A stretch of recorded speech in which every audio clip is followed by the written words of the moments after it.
sit down and talk. When are you going to have to Get over here and hammer down the ground. Date schedule. And you're going to have it where? Park West? Got a full house tonight. The hernia surgery.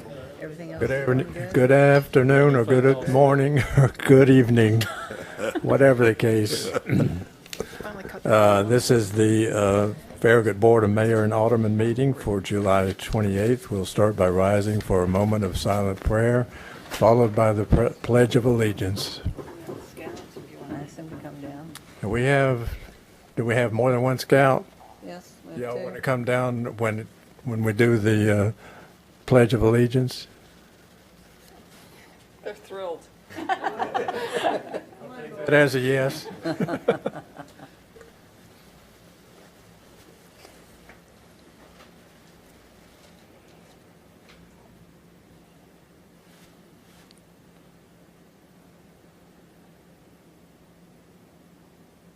The pledge. Okay. Go ahead.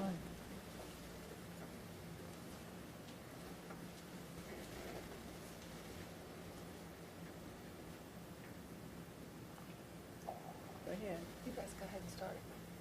You can lead us. I'll do it.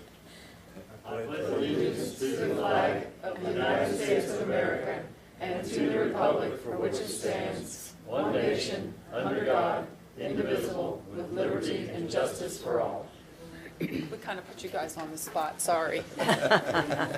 You did well. Thank you. Scouts show up. First item on the agenda is the approval of the agenda. I'll move for approval of the agenda as written.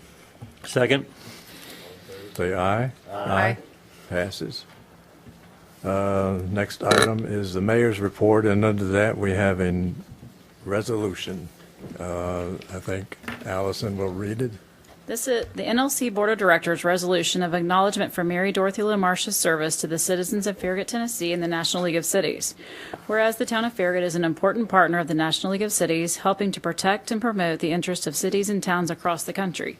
And whereas cities and towns are the economic engines of the country, and the town of Farragut has been a tireless advocate on behalf of their town at the local government level. And whereas Mary Dorothy LaMarche has served as a municipal official in the town of Farragut with distinction for many years, as vice mayor for the town of Farragut, as a member of the National League of Cities Board of Directors, a member of the National League of Cities Steering Committee for Small Cities, and as president of the Women in Municipal Government.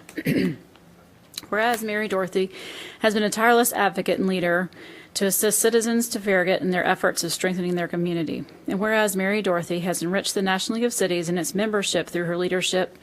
And whereas Mary Dorothy will be remembered by the National League of Cities as a true and unwavering friend. Be it resolved that the National League of Cities Board of Directors, on behalf of its members, recognizes Mary Dorothy and her dedication to local government and extends our gratitude for her contributions to the National League of Cities. And be it further resolved that the National League of Cities Board of Directors extends its sincere thanks and appreciation of her time, skills, and contributions, and wishes her all the best in her future endeavors. Here, here. You're right. Thank you very much. Thank you very much. That was You, a real honor and a shock to me, and I'm very grateful for that. So well deserving. Oh, Any more thank you. words? You have the stage. Well, I just would like to say that I recently attended as a liaison to small cities representing the town of Farragut in Greenbelt, Maryland. And Greenbelt, Maryland is an incredible city to visit if you ever have the opportunity to do so. It's right outside of Washington, D.C., and it was a planned community by the President Roosevelt and back in 1936. And it's really a unique town, and the main structure part where the planned community is still there. I just would like to thank the town for giving me the opportunity to be able to travel and to represent our town. And I would like to challenge as I will be leaving office, the other aldermen to get involved in small cities, because right now Farragut is really well known among the National League of Cities because of the people that have been involved in it since the beginning of our town. So I hope that some of you will get involved as members of that committee and keep our name going. Anyway, thank you very much. And thank you. Anybody else have any?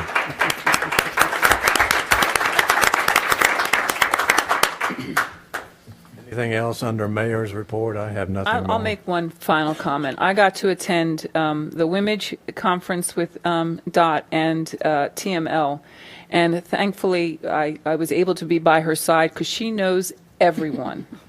And it's very helpful to have those introductions, so she will be sorely missed. Thank you, Louise. So, if no other under mayor's report, then we move to citizens forum. No one has signed up. All right. In that case, we move to approval of minutes from July 14th. I will abstain since I wasn't here. And I will also abstain. I've read the minutes and I approve as written. Second. All in favor, say aye. Aye. I guess that was 3, right? Yes. Okay. Next item is approval of, business items, approval of appointments to the Board of Zoning Appeals. We previously have narrowed it down to 2. They are. Yes, sir. In our prior workshop, Mayor, the board did narrow down the candidates for the 2 open Board of Zoning Appeals positions to and they nominated Jennifer Collins and Scott Meyer to take on those positions. So with that, it would just be a matter of making a motion and a second and voting on those 2 candidates for tonight. Okay. Can I ask a quick question? How do you decide who's taking over the 5-year term and who's doing the 2-year term? Then you will need to decide that amongst yourselves how you would like to Okay. divvy that up. Okay. Oh, did not realize there was an issue there. Yeah. Yeah, that committee is an appointment for 5 years. And so one of them was one that was rolling off, so it's a Okay. 5-year commitment. The other was an unexpired 2-year term. I'd like to make a motion that we appoint Scott Meyer with the 5-year term and Jennifer for the 2-year term. Second? All in favor, say aye. Aye. Aye. Passes. Congratulations. We'll be looking for good things from you. The approval of change order number 1, contract 2016-05, street resurfacing. Yes, this is more or less a housekeeping measure, but it's something we felt that was appropriate to bring to the board for decision. You'll recall back in April awarding a contract to APAC Atlantic for our resurfacing contract this year. Normally, when we put these projects out to bid, we base our estimates very conservatively, very conservative numbers, so that we make sure that we don't go over our budget amount. Generally, when we have quite a bit of money left over in the budget, we will look for other streets to add to the list. Normally, if it's a matter of adding 1 or 2 streets, we just approach the contractor, ask if they will honor their same unit prices under their contract, and just add those streets to the list. The problem is in really small locations where there are really pretty big repairs necessary. There's really not enough production there for them to make a reasonable profit. They would lose money to do the work under those unit prices. So they can adjust their cost based on mobilization. We've become aware of a few locations that really needed some work, and at the same time we wanted to add a couple of parking lots that are owned by the town. I'll read through those locations. The overflow parking lot at McPhee Park, the Public Works parking lot at Fretz Road Public Work Facility, Applegate Lane in Ramsgate Subdivision, that's a regular street, the Boyd Station Underpass at the railroad, and Dunlin Lane in Kingsgate Subdivision. All of these amount to, we estimate approximately $93,000 that would be added to the contract, which the contract had a low bid amount of $466,476.25. with this estimated $93,000, we would estimate this would bring it to $559,476.25. With this amount of a change of an addition, we felt it's appropriate to bring this to the board for a change order. So staff recommends approval of this this time. I have a few comments to make on the Public Works parking lot. I understand is currently a gravel parking lot, correct? It has been, yes. And was informed that apparently sometimes kids will go out there on the weekends and do donuts in the gravel parking lot. So it probably needs to be paved so that they're not spending extra time getting that gravel parking lot back in order. That's not what they should be spending their time on. Same thing at McPhee Park. That parking lot was gravel as well. And if you look on Google Earth, you see donuts. With regard to Applegate Lane, that was, when that was constructed in, I believe it was 97, it was a private road. That's correct. And in 2005, it's when they applied for, or 2004, 2005 timeframe is they applied to bring it into the town of Farragut. There is a ponding issue on, in Ramsgate that is, I mean, you tolerate it, but in the wintertime, it's such a hazard because it freezes over, it doesn't drain anywhere, and then it becomes a slipping hazard. So it's one of those where the road really does need to be kind of reshaped during the time that they're repairing it, so that, and repaving it, so that we can get rid of that hazard. Those are the ones I'm aware of. Dunlin Lane, what's wrong with that? Dunlin Lane was a short stub street in Kingsgate subdivision that has been, pretty much ignored for probably since it was built. I mean, it's one lot deep. It's Briarstone subdivision. Connects into it. Will be connecting into it. Okay. So it will be like the back entrance to Briarstone. We went out there to look at it, and it's in very poor condition. Okay. And really not something that, it really does need to be reconstructed.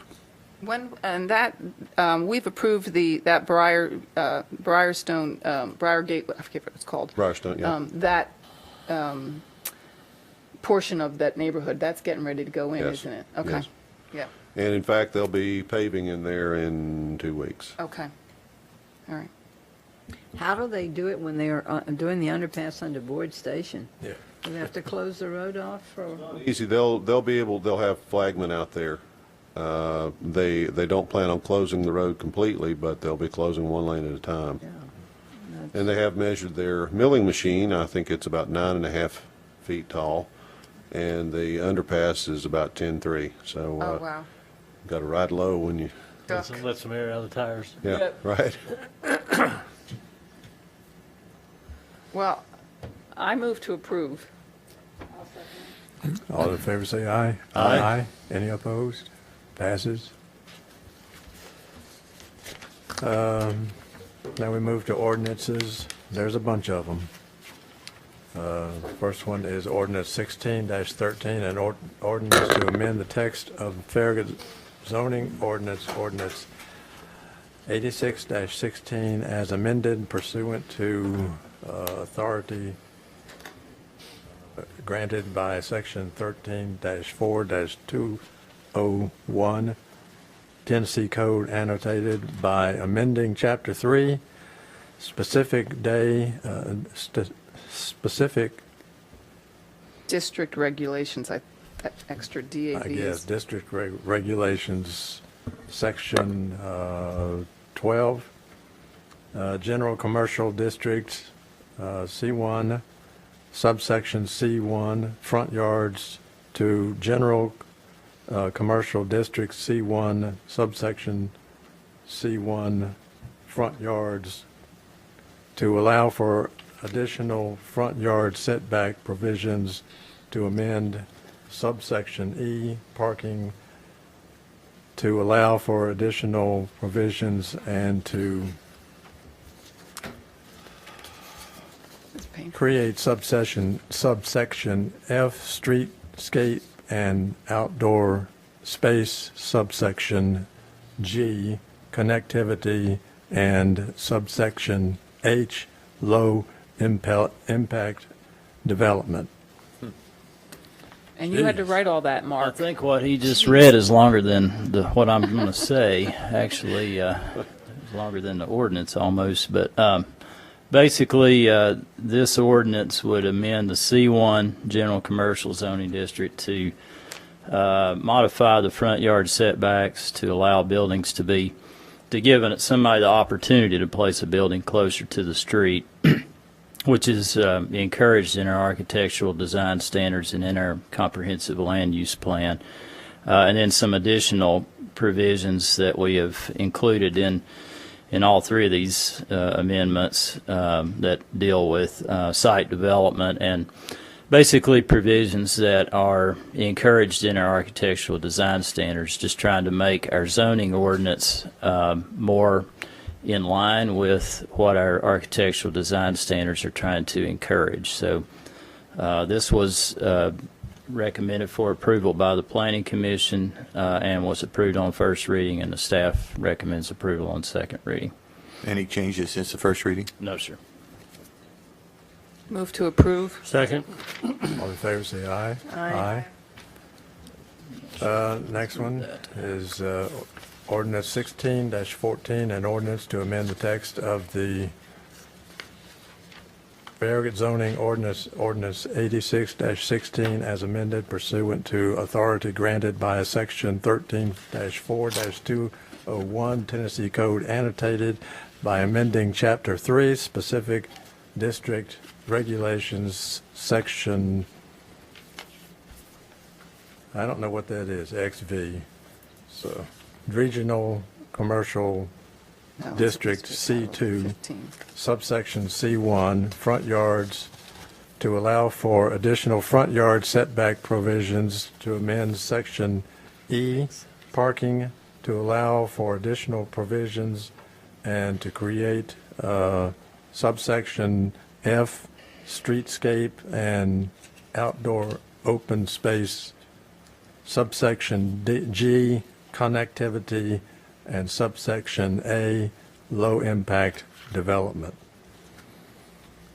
This ordinance would basically apply the same modifications that were in the previous ordinance in C1 to our C2 regional commercial, basically our interstate commercial zoning district, so that if someone so desired, they could actually build something like is on your screen, which is a concept designed for the Outlet Drive property. Without the modifications in this ordinance, you could actually you would not be able to build that project in the town. So what we're trying to do is, again, make our ordinances consistent with our design standards and try to provide for the opportunity to more easily follow those standards. This was also recommended for approval by the Planning Commission and on first reading, and staff recommends approval on second reading. Changes. There have been no changes to this. Ordinance 16-14 on second reading. Second. All in favor, say aye. Aye. The ordinance passed.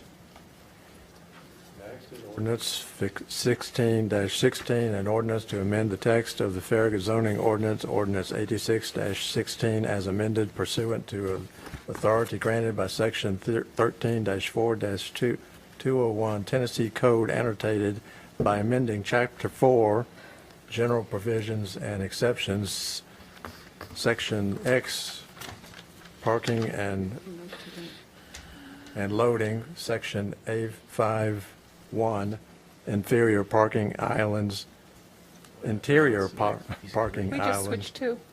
You switched to. You switched one. You switched. We're on 3.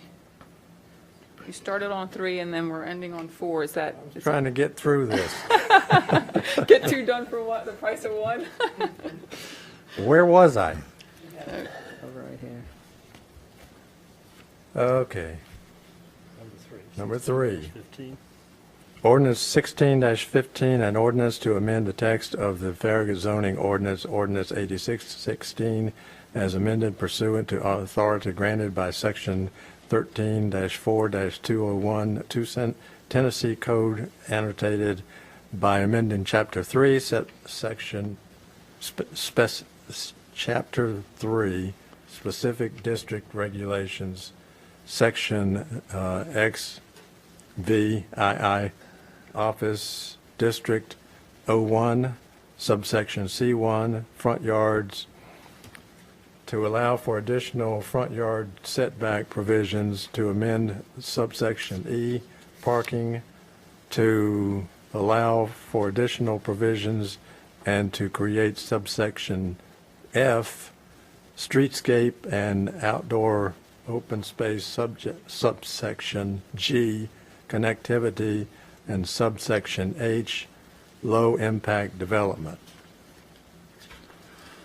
This ordinance would basically apply the same provisions in the previous two ordinances to our O1, our office zoning district. This was also recommended for approval by the Planning Commission, and on first reading, there have been no changes to this since first reading, and staff recommends approval on second reading. Move to approve ordinance 16-15 on second reading. Second. All in favor say aye. Aye. Ordinance passes. Next is ordinance 16-16, an ordinance to amend the text of the Farragut zoning ordinance, ordinance 86-16, as amended pursuant to authority granted by section 13-4-201 Tennessee Code Annotated, by authority granted by section 13-4-201. Am I? Yeah, you did it again. I'm on 4, right? Yes. By amending Chapter 4's. I'm looking.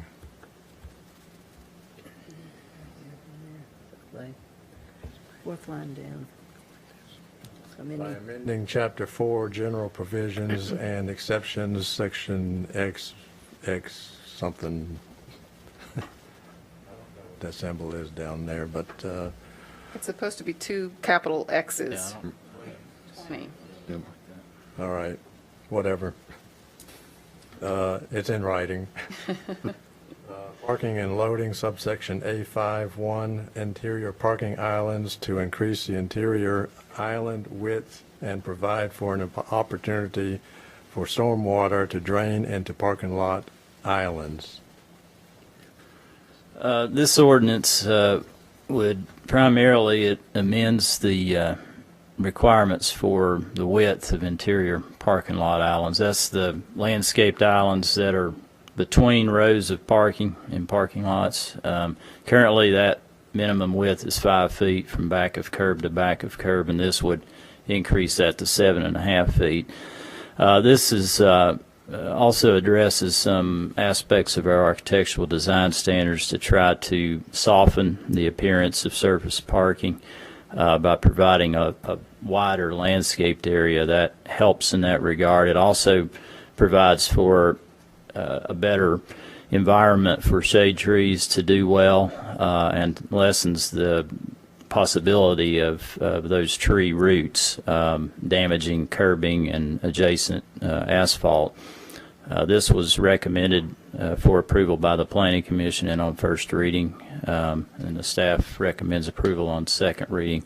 There is also an additional provision in there that basically gives someone the opportunity to not have extruded curbs around landscaped islands and to leave gaps in those curbs so that water could drain into the landscaped area in an inverted island rather than a raised island type situation, where the islands themselves are actually taking in stormwater runoff from the parking lot. So that this particular ordinance also includes some language that would allow for that. When you say additional language, that's no changes from first reading? it was on first reading, yeah, same language. Mm-hmm. Hey, Mark, I got a question for you. When you do that, when you have a island where you're draining the water in like that, do you usually have a raised sewer grate that once the water comes to a certain level, it drains into the grate, or is that necessarily needed? Do you understand what I'm asking? Usually, there's usually a drain system in those. Okay. I mean, the water will go into it through gaps in the curbing, but there is a drain system typically in those type bioswales. Okay. I move to approve ordinance 16-16 on second reading. Second. All in favor say aye. Aye. The ordinance passed. Next is ordinance 16-17, an ordinance to amend the text of the Farragut zoning ordinance, ordinance 86-16 as amended, pursuant to authority granted by section 13-4-201 Tennessee Code Annotated, by amending Chapter 3, specific district regulations, section Xvii, in general, commercial district C1, F, mixed use, town center, subsection 2B, to change the requirements associated with menu boards. This particular ordinance is a zoning ordinance amendment, and it applies only to the mixed-use town center area, and it would basically change the provision, the square footage allowance for menu boards, and actually treat menu boards as site design elements similar to HVAC units, where as long as the applicant can provide a screening plan that demonstrates that throughout the year the menu board and associated apparatus are not visible from any adjacent property or right-of-way, then it would not be considered a sign and subject to our sign ordinance. And it basically would just have to meet the criteria that's reflected in this particular ordinance. And this was recommended for approval by the Planning Commission. And on first reading, there have been no changes to this ordinance, and the staff recommends approval on second reading. Move to approve ordinance 16-17 on second reading. Second. Aye. Aye. The ordinance passes. Next one is ordinance 16-18, an ordinance to amend Title 9, Businesses, Peddlers, Solicitors, etc., Chapter 4, Sign Ordinance of the Farragut Municipal Code, Chapter 9, 406-8A, to amend the size requirements for menu boards. Okay, this one is a sign ordinance amendment, and it deals basically with the size of menu boards that are outside of the mixed-use town center. Basically, in the mixed-use town center, unless you can conceal the menu board, it's not allowed. But outside the mixed-use town center, currently we allow 25 square feet to request, and what's reflected in this ordinance is to increase that to 30 square feet. That's consistent with what the applicant requested and also what we found in some other communities that we looked at. And this was approved by the Planning Commission and also on first reading, and the staff recommends approval on second reading. There have been no changes to this. Move to approve ordinance 16-18 on first reading. Is it second reading? It's second reading. First reading. I'll second Is it. it first reading or second? This second. Second, okay, it's just wrong in the, okay. All in favor say aye. Aye. It passes. Next is ordinance -16-19, an ordinance to amend the text of the Farragut zoning ordinance 86-16 as amended pursuant to authority granted by section 13-4-201 Tennessee Code Annotated, by amending Chapter 3, specific district regulations, section Xvii, general commercial district C1, mixed use town center, subsection 13, signage, to allow for secondary wall signage. This is a zoning ordinance amendment for the mixed-use town center, basically dealing with wall signage that would apply only in that area. this would allow for the opportunity for a second wall-mounted sign, because in the mixed-use town center, the buildings are encouraged to be brought up to the public street. So what the applicant had requested was to have the ability to have a a sign facing the public street, but then also one facing the customer parking area that would be around the back of the building. Basically, this was recommended for approval by the Planning Commission and on first reading. There have been no changes to the wording in this ordinance, and the staff recommends approval on second reading. To approve ordinance 16-19 on second reading. Second. All in favor, say aye. Aye. Mark, can I ask you a really quick question? I know that we're about to go through a pretty major change in our sign ordinances. What time frame do you look at that getting to the MPC and then moving on to the board? I have no idea. That's going to take a pretty lengthy process to go through that. You've got the VRB, you've got the Planning Commission and the board, so and plus the workload that the staff's got. We'll certainly get to it as soon as we can, but it's going to take us some time. I understand that. Actually did a training session with the VRB last week just to introduce them to the implications of the Reed versus Town of Gilbert and what that means for our sign ordinance and really most sign ordinances throughout the country, really. Well, can I ask a quick question from a legal standpoint? Is there a certain time frame that we are required to handle this by, or is it just we know it's there and we've got to deal with it? I'll defer to the town attorney on that one. I think the what we're seeing is that court decision has shocked everyone. It is a very difficult court decision to understand, and it's even more difficult to figure out how to apply the standards in it. And everybody in the country is sort of feeling their way along, trying to figure out exactly how to comply with it. Okay. And so we're gathering information. There are a lot of people out there pontificating about what it means and how it should be applied.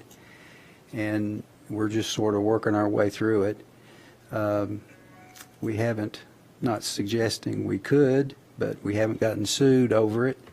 And I think our regulations are fairly reasonable.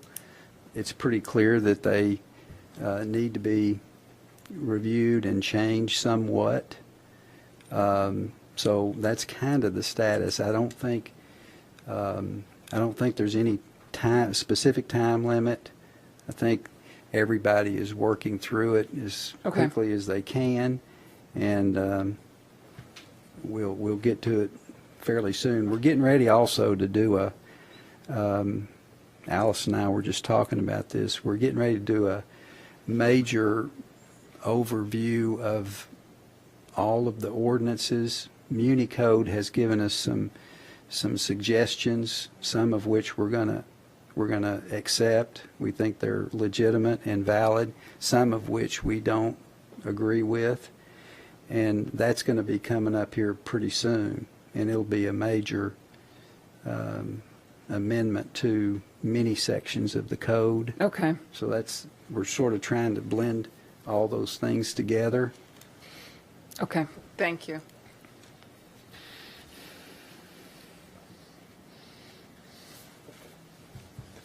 All right, then we move now to first reading of these ordinances.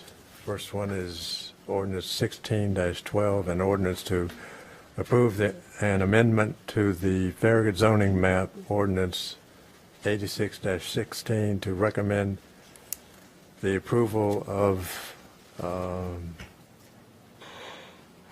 the rezoning of a portion of parcel 69, tax map 142, north of the Farragut Church of Christ, 23.06 acres, from R2 to S1, a portion of parcel 69 and 69.01, tax map 142, east of the Farragut Church of Christ from R2, B1, and C1 to O1,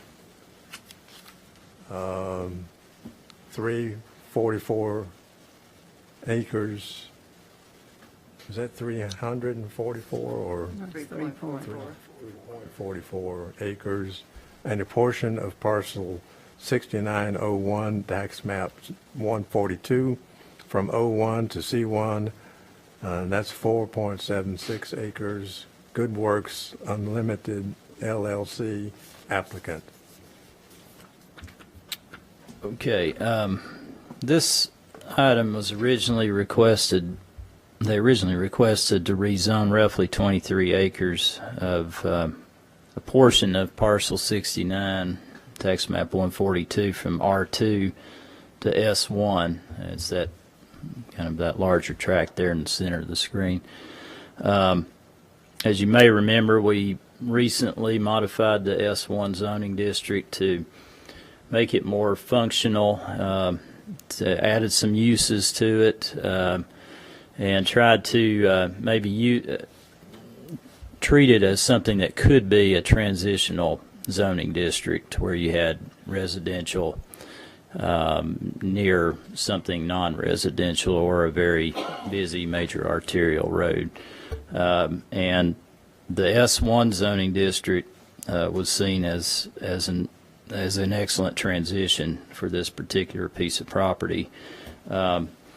In fact, the applicant presented a concept plan for a senior living community that they're interested in developing on this portion of the rezoning. It's will be called the Villages of Farragut, I believe, and that was approved by the Planning Commission in May. When we were looking at that initial rezoning with the developer and the property owner, as part of the Villages of Farragut development, Peterson Road, south of Kingston Pike, will actually be extended north into this property. And as part of that process, there's going to be some properties kind of on that stem area there on the south part that would be affected by that road extension, basically bisecting some properties that are currently zoned O1, C1, R2, B1, several different zoning districts.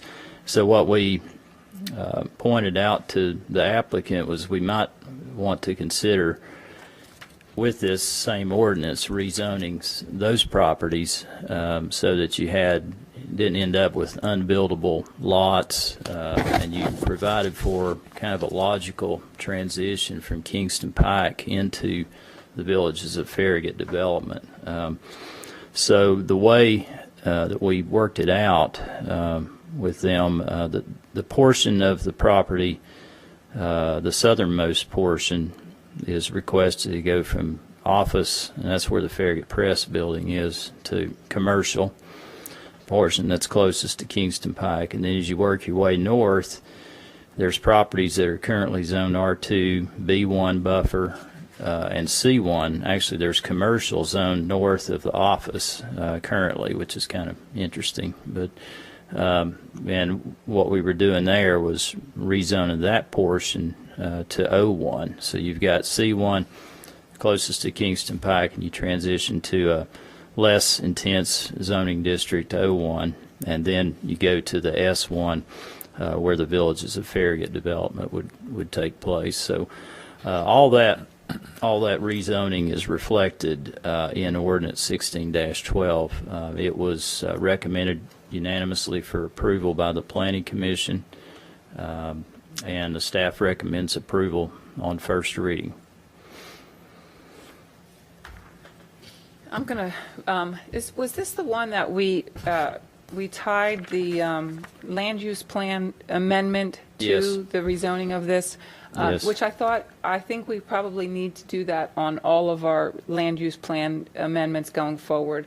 I think it would be wise if, when we're making a land use plan amendment at the MPC level, that we tie it to it being ultimately rezoned and approved for rezoning at the board level. That way, we're not changing our land use plan, and then if plans fall apart, we've changed our land use plan unnecessarily, and so we're just being mindful that we want to change that land use plan. It's because of what has been presented to us, and if that doesn't go through, then the land use plan remains the same.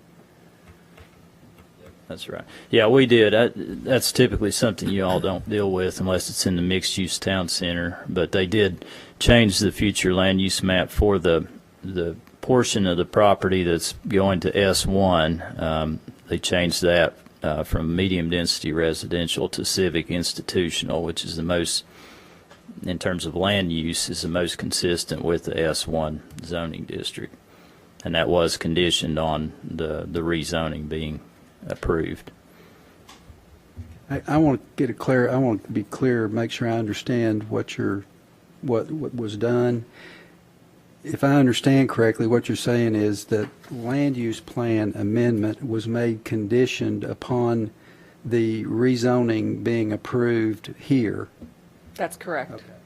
The land use plan is it's managed and amended by the Planning Commission, so it never really gets here. So what we're saying is the Planning Commission's decision to amend the land use plan is conditioned upon the passage of this here. Yes. Okay. I just want to make sure I got it. That I move to approve, unless people have a move to approve Ordinance 16-12. I'll second it. All in favor, say aye. Aye. It passes on first reading. Next one is Ordinance 16-20, an ordinance to amend Chapter 3, Specific District Regulations, Section IX, Attached Single Family Residential District R4, Subsection D.1.1, to amend the front yard setback provisions when garages are rear-loaded and do not face the street, when no additional parking spaces are provided in front of the dwelling unit. Benchmark Associates Incorporated applicant. This request involves a front yard setback modification in the R4, which is our attached single-family residential zoning district. The R4 has kind of very different look and feel to detached developments, and it has very different setback requirements.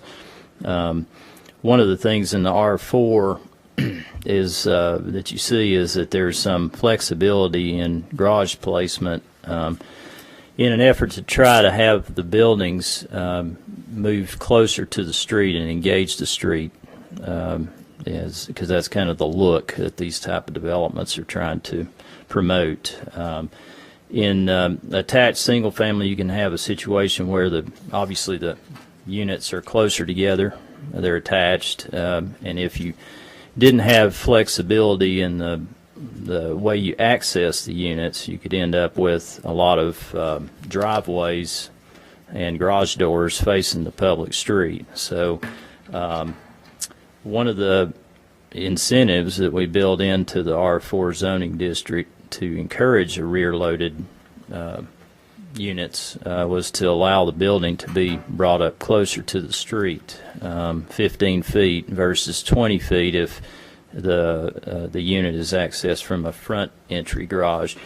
What the applicant is requesting at this time, and this is kind of the upper image, shows kind of what the current R4 provisions are trying to promote. If you have a rear entry unit, the buildings can be brought up closer to the street as opposed to those two center units where the buildings have to be at least 5 feet further back. The applicant is now wishing to expand on the front yard setback flexibility where you have rear-loaded units to allow for the opportunity for someone to have an extended covered porch overhang, similar to what you see there in the picture. You know, if you've been in downtowns or in these type communities like these attached developments, the front porch can be kind of a neighbor gathering place, you know, where people walking on the sidewalk, you know, you can have communication and invite them in for you know, some tea or whatever. It's just kind of a what they're trying to do is bring the building up closer to the street to better engage the street and the pedestrian facilities. And this is one element or one way that you can do that is by having an extended roof overhang. What's provided for in Ordinance 1620 would allow for that, the end of that overhang to be within 10 feet of the street, provided that there's certain conditions in the ordinance that, you know, you do have some limitations. It can't extend into the right-of-way. It can't interfere with existing landscaping or pedestrian facilities. It would have to be shown on the residential site plan on the front end so that we can look at what's being proposed in relation to what's around it to make sure that it's appropriate for the context. When this was presented to the Planning Commission last week, they unanimously recommended approval of this ordinance. They felt like the stipulations that were provided for in the language of the ordinance were pretty clear and allowed for flexibility, but didn't open up you know, a precedent or something that could be undesirable. So they did recommend unanimously for approval of this ordinance, and the staff recommends approval on first reading. I'll just expand a little bit on what Mark was saying. We thought that this added a little bit of visual interest to it just gave a different feel because you have different facades on the front. So the issue of the porch coming out really didn't bother us. We were a little concerned about if you had several houses in a row that had the porches extending out, that it might give you that cavern feeling. And we toyed with the idea of adding context-appropriate language in there, and ultimately rejected that, thinking that a developer probably would not want that same, they would recognize that same issue and probably avoid that. It's just something we need to be mindful in the future. I was a little concerned about the steps coming right to the sidewalk, but when I rode through the neighborhood, they have several houses that have, not several, a lot of houses have a walkway that attaches to the sidewalk, but a few of the houses, the steps lead right up to the sidewalk, and it doesn't seem to be appear to be an issue as far as, it gives it some more visual interest in the, and I know it kind of applies to what they're trying to accomplish with that. So that's why we didn't really have any issues with it, just as long as the building setbacks were adhered to, and that's kind of where we landed. I think we felt like it also gave someone the opportunity to adhere to some of the architectural design standards of engaging the street. Yep. And having you know, the building frontage, and basically the more the building can I guess again engage the street and the sidewalk, the less the street looks like just a place where car movement Yep. occurs. It Yep. becomes more of a place, a setting, and it's more one with what's around it. I have a question. I drove through the neighborhood, and some of the porches, front porches, are actually underneath the second floor of the house. In other words, the porch doesn't extend beyond the main portion, main wall, front wall of the house. It's underneath. Are you? Yeah, there's some of that too. If you look in there, What's to keep this builder from building the house right up to 10 feet from the curb? well, this does not apply to the house. This is only for the extended porch overhang. That's Yeah, it. the house still has to meet the same setbacks as it currently has to meet, which is Okay. 15 feet Just- from the street. Thank you. I'd like to add a little bit more. I like this. I really like this neighborhood. I always, it has such a nice feel to it. But I think as we look to develop our mixed-use town center, this neighborhood fits so perfectly into what we're trying to accomplish in the mixed-use town center. I think it's going to meld in pretty seamlessly with whatever we end up accomplishing in our town center district. So. I would like to add to the discussion also some extenuating circumstances pertinent to this. This was kind of an 11th hour and 49th minute discovery that there was an encroachment here. There's a closing that is contingent on what we decide here tonight. Is that not correct? Yeah, I mean, that's something that's part of what the buyer is wanting to maintain, yes. Yeah, they can't get a certificate of occupancy until this change is approved. And there's some further, there are some medical issues. There's a real hardship involved here. There's a construction loan that's expiring. And this wasn't picked up on the initial inspections. I don't know where we got behind the curve on this, but there's some circumstances here, and I'm wondering, I like it too. I think it looks great. I don't have any problem with it. I've had a lot of calls from the neighborhood, the neighbors who are very much in favor of it, very supportive of this. And I'm wondering if there's any way, if we approve this tonight, this is a first reading, but they can't close that house. And these people have been waiting, I think, over a year since they began this process, and discovered this at the very, very last minute. If there's any way we approve this, the Planning Commission's approved it, Board of Zoning Appeals wasn't able to come to a decision on it, as I understand.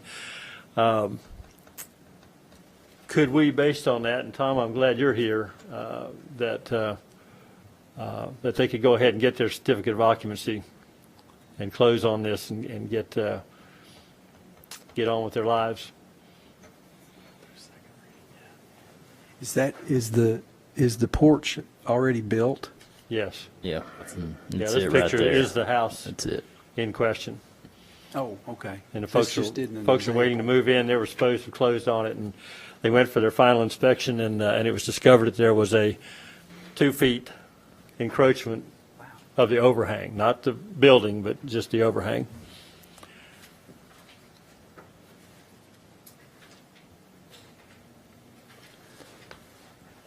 We actually talked to the applicant about getting a temporary certificate of occupancy. I think the issue for them was the fact that they couldn't close without a completely clear CO. Our issue is the board has to do this through second reading to be a final action of the board. First reading is not a final action. And we've got to publish second reading in the paper and have a 15-day public notice period, Allison. Does that sound correct?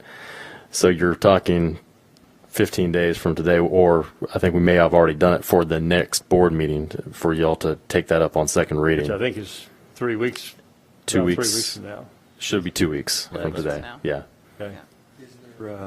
Does it have to go to the Planning Commission too? Already did. It's already been there. It's already had Okay. unanimous approval Okay. of the Planning Commission, as I understand.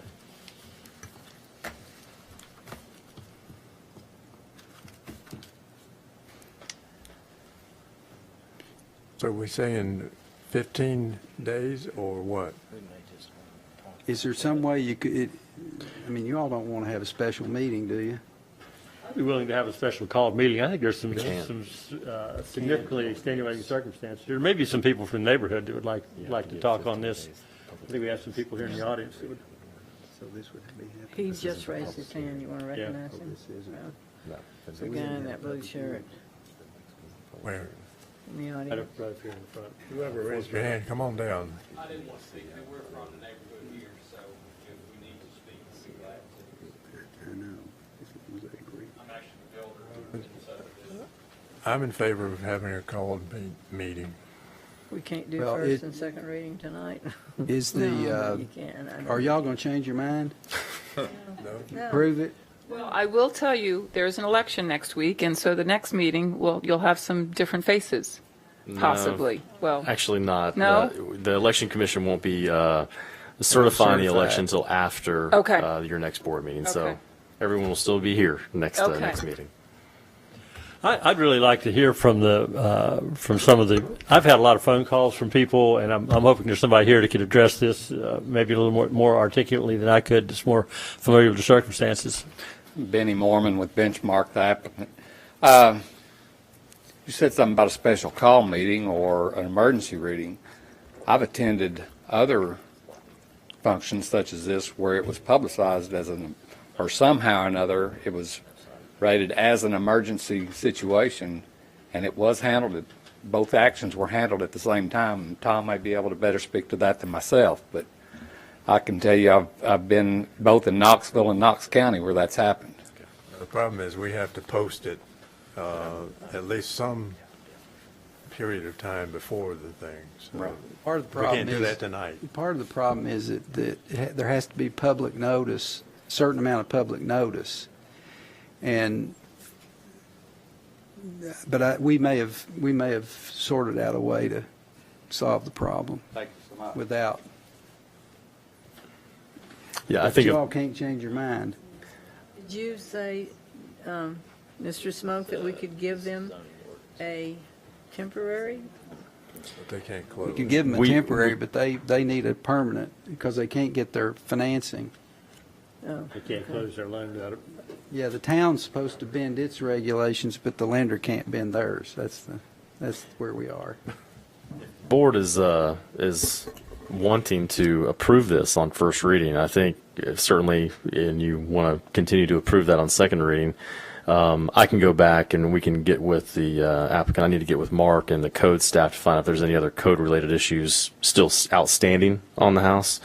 But certainly with that knowledge that everything else is taken care of, all the health and safety issues are taken care of, I think we could certainly work with them and try to get them in sooner than what they'd have to wait for next reading. So just assuming that the board is going to approve this on second reading.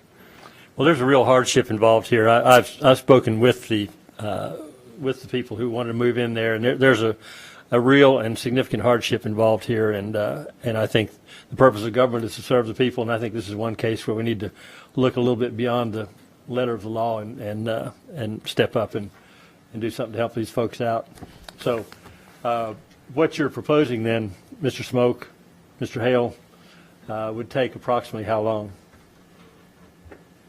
I just need to get back with staff tomorrow when we get to the office and find out what outstanding issues there are, and then work with the builder and the homeowner and try to get those solved as quickly as we can. If we can do that tomorrow, then we can get it to them very quickly. And under our regulations, the town administrator is the person with the authority to issue occupancy permits and building permits, and he has that authority. And so long as you don't cut his legs out from under him, he's going to be in good shape, I think.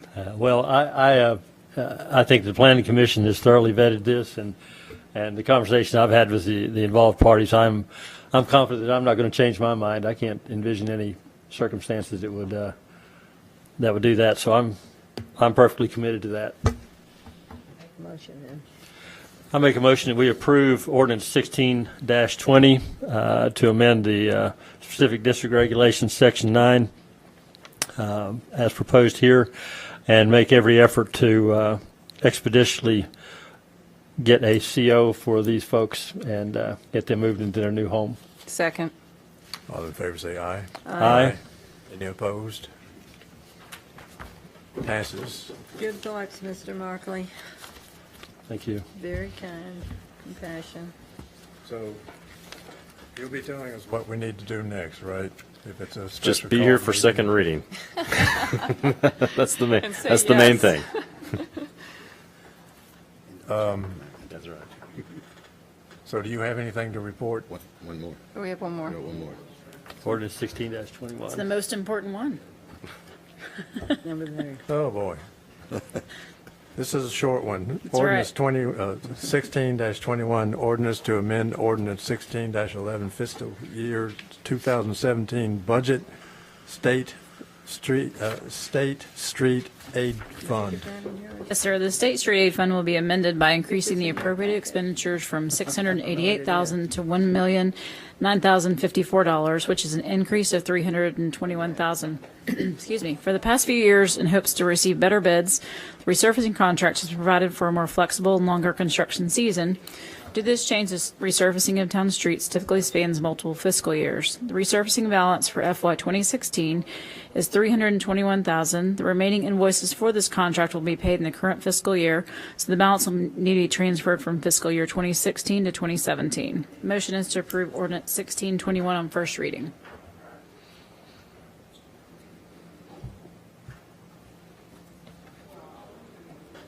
Questions, discussion, motion? I think it's basically housekeeping. It is. So I make a motion to approve ordinance 16-21. I'll second it. All in favor, say aye. Aye. And town administrators report. Mayor and board, I did want to give a little bit of sad news. Obviously, I know the board has been aware that our first town employee ever, Mary Lou Kep, passed away earlier this month. She was here for over 20 years and was our town recorder and clerk for that entire time. Did a wonderful job for the town of Farragut, and her memorial service is going to be this Saturday, July 30th at 4 o'clock at the Farragut Presbyterian Church for any and all that would like to attend. So with that, that's all I have to report. And the town attorney is here. Would like to request that we have a not going to say brief, because when I say brief, it's never brief. We need to have an executive session, and we'll be as expeditious as we can. Talk about a matter that involves litigation or potential litigation. Right. Louise, I think this is going to be your first. Oh, you're going to love this.